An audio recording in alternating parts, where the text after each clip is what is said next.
చదివినటువంటి లేఖన భాగము సామెతల గ్రంథము 1వ అధ్యాయము 20-21 వచనములు ధ్యానం చేద్దాం. జ్ఞానము వీధులలో కేకలు వేయుచున్నది, సంత వీధులలో బిగ్గరగా పలుకుచున్నది. గొప్ప సందడి గల స్థలములలో ప్రకటన చేయుచున్నది. పురద్వారములలోనూ పట్టణములలోనూ జ్ఞానము ప్రచురించుచు తెలియజేయబడుచున్నది. ఈ రెండు మాటల ఉన్న అర్థాన్ని అంటే భావాన్ని పరిశీలన చేద్దాం. జ్ఞానం అంట దేవుని యొక్క జ్ఞానం. దేవుని యొక్క మాటలు ఎక్కడెక్కడ ప్రకటింపబడుతున్నాయి? వీధుల్లో, అంటే జన సంచారం కలిగినటువంటి వీధుల్లోనూ, జనాలు నివాసం ఉంటున్నటువంటి వీధుల్లోనూ, మరి వ్యాపార స్థలాల్లోనూ, మరి గొప్ప సందడి గల ప్రదేశాలంటే ఇప్పుడు పుణ్యక్షేత్రాలని ఇవన్నీ ఉన్నాయి కదా, మరి అలాగే పెళ్ళిళ్ళు పేరంటాలు జరిగేటువంటి స్థలాల్లోనూ, అంటే ఆర్భాటము సంతోషంగా గుమికూడి సందర్భాలు యాత్రలు ఇవన్నీ ఉంటాయి కదా, అలాంటి ప్రదేశాల్లోనూ, పురద్వారాలు అంటే పట్టణపు గుమ్మముల యొద్దను, అంటే పొలిమేరలలోనూ, పట్టణానికి వెళ్ళాలి అని అంటే పొలిమేరలు ఉంటాయి కదా, అంటే ఏంటంటారు ద్వారం, ప్రవేశ మార్గం. ఊరు అంతటికి కూడా ఒక పురద్వారం ఉంటుంది, అంటే ప్రహరీ వాల్ ఉంటుంది. ఆ చుట్టూ సరిహద్దులు నిర్మించబడతాయి, దానికి ఒక ద్వారం ఉంటుంది. ఎవరు వెళ్ళాలన్నా ఆ ద్వారంలో నుంచే వెళ్ళాలి. పూర్వపు రోజుల్లో అలాగుండేది. అలాంటి ప్రదేశాల్లోనూ, అంటే అలాంటి ప్రదేశాల్లో అనుకోండి, ఇప్పుడు సపోజ్ మనము ఎక్కడికైనా షాపింగ్ కాంప్లెక్స్కి వెళ్ళామనుకోండి, షాపింగ్ కాంప్లెక్స్ నుంచి బయటకు వచ్చేటువంటి వాళ్ళకి ఒక కరపత్రాలు కొంతమంది ఇస్తూ ఉంటారు. మార్కెట్ల దగ్గర కొంతమంది కరపత్రాలు ఇస్తూ ఉంటారు. అలాగనమాట. అంటే ఆ లోపల నుంచి వచ్చే వాళ్ళు ఏ ఒక్కరు కూడా మిస్ అయిపోరు. అందుకు పురద్వారాలు. ఈ లోపలికి వెళ్ళే వాళ్ళు కూడా ఎవరు మిస్ అవ్వరు. వచ్చిన వాళ్ళకి వెళ్ళేటువంటి వాళ్ళకి అందుతూ ఉంటాయి అన్నమాట. జ్ఞానము ప్రచురింపబడము, తెలియజేయబడము, దాని గురించినటువంటి వివరణ ఇవ్వటము, దాని గురించి మరి ఎక్కువగా అందరికీ చేరేలాగా చెప్పటము. ఈ పరిస్థితులు దేవుని యొక్క జ్ఞానం గురించి మాట్లాడుతున్నాయి. అయితే దేవుని యొక్క జ్ఞానము ఆనాడు శిష్యులు చేసినటువంటి బోధ వేరు.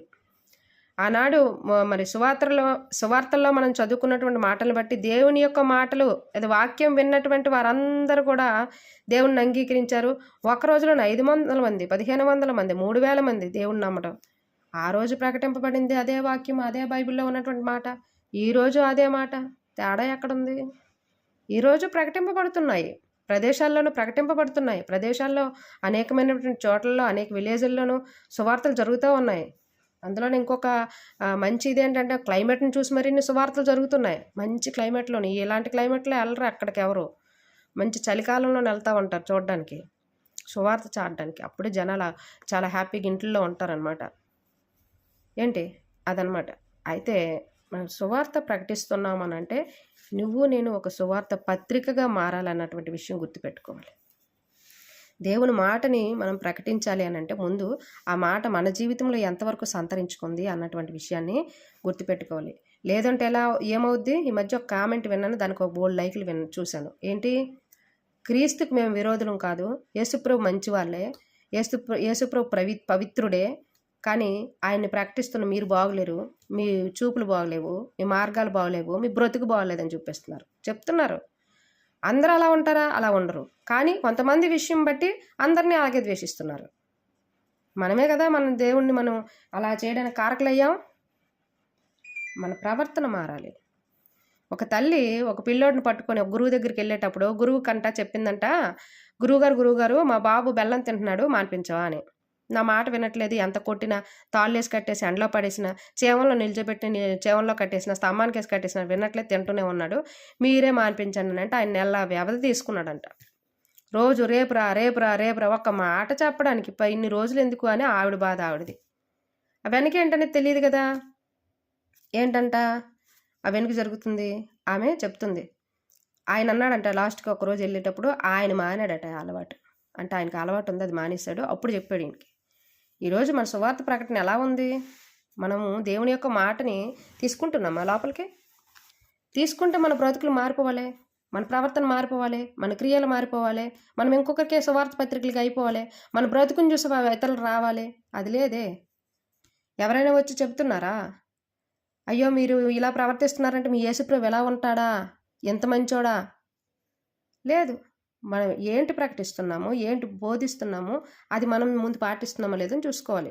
దేవుని యొక్క జ్ఞానం గొప్పయుక్తమైనది, అచంచలమైనది.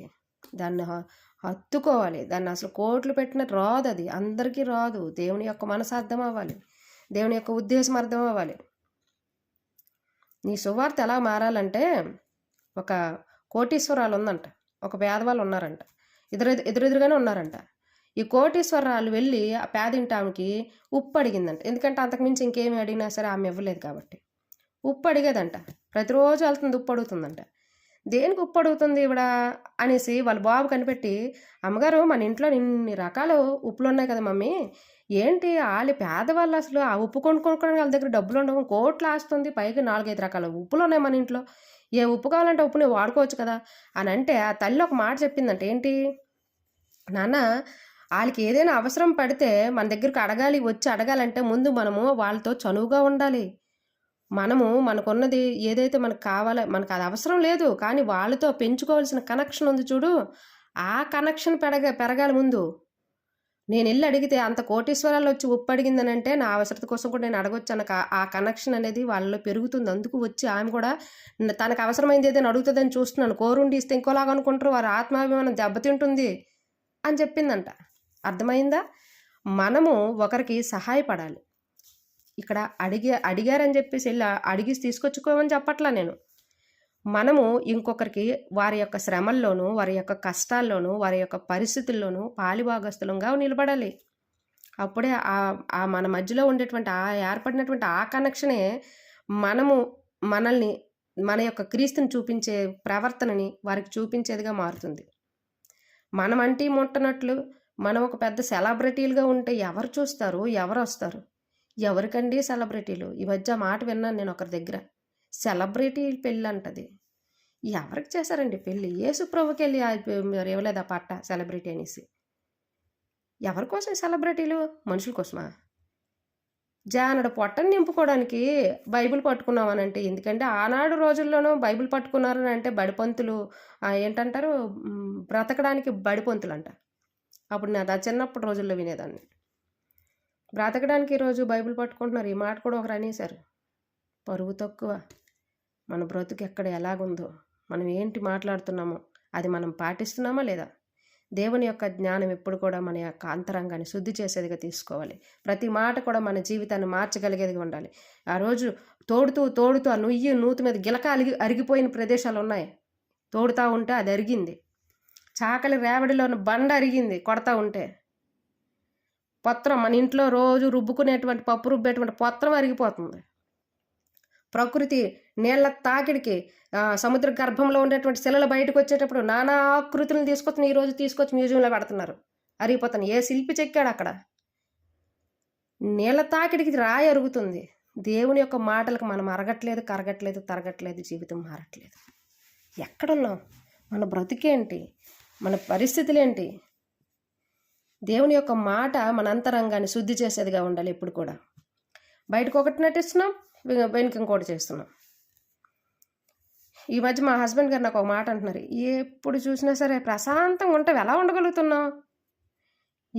ఏ ప్రాబ్లం, ఎంత పెద్ద ప్రాబ్లం పీకలు పోతున్నాయి అని చెప్పినా సరే ప్రార్థన చేద్దాంలే, భయపడకూడదు. ఎలా చెప్తున్నావు బుజ్జి? నా వల్ల కాదు. ఇన్ని సంవత్సరాలు 2012 నుంచి నీ మీద పెట్టాను, 2024 వరకు చూసావు, భరించావు. ఎలా భరించావు? 52 లక్షల అప్పు ఎలా భరించావు? 5 లక్షలకు తన్నుకుంటున్నాను నేను. యాంగ్ చేసుకోవాలనిపిస్తుందని అంటున్నారు ఆయన. నవ్వు వస్తుంది నాకు. ఎవడిచ్చాడు నీకు మిలిటరీ ఉద్యోగం అన్నాను నేను. మిలిటరీ వాళ్ళు అలా ఉంటారా? పిరికి వాళ్ళ? ఎవరిచ్చారండి మీకు ఉద్యోగం? తప్పు. కాబట్టి దేవుని మాట ఎప్పుడు కూడా మన అంతరంగాన్ని శుద్ధి చేయాలి. దేవుని మాటను పట్టుకుంటే ఆ నిరీక్షణ కలుగుతుంది. దేవుని మాటను పట్టుకుంటే ఆ ఓర్పు కలుగుతుంది. దేవుని మాటను పట్టుకుంటే ఆ క్రియలు మారుతాయి. అంతరంగం శుద్ధి చేయబడుతుంది. ప్రార్థన చేద్దాం. మన జీవితాలు దేవుని మాటతో కట్టుకొని మనమే సజీవ సువార్త పత్రికల వల్లే ముందుకు వెళ్దాం. దేవుని యొక్క ఉద్దేశము, దేవుని యొక్క పని నా యందు ఉంది అని అంటే ఆ సమయం వచ్చినప్పుడు ఆయన తీసుకుని వెళ్తాడు. ఈ లోపల నీవు నేర్చుకోవాల్సింది అంతా కూడా నేర్పించేస్తాడు. ప్రతిదీ నేర్పిస్తాడు. ఏది విడిచిపెట్టాడు, ప్రతిదీ నేర్పిస్తాడు. దీనికి సాక్ష్యం నేనే, నా సాక్ష్యమే నేను. కాబట్టి మరి మన దేవుని యొక్క మాటలు మన యొక్క అంతరంగాన్ని శుద్ధి చేసేదిగా ఉండాలి. ప్రతిసారి కూడా మాటను తీసుకుంటున్నామంటే మాటను బట్టి బ్రతకాలి. కొంతమంది వచ్చి నా దగ్గర చెప్తుంటారు, సుజాత నువ్వు అలాగే ఎందుకు ఉండవు అని. నేను అంటున్నాను, నాకు నచ్చదు. నా వాక్యం లేదుంది, అది పాటించుకుంటూ పోతే అవన్నీ పోతాయి నా దగ్గర నుంచి. అదే నా లైఫ్. ప్రార్థన చేద్దామా?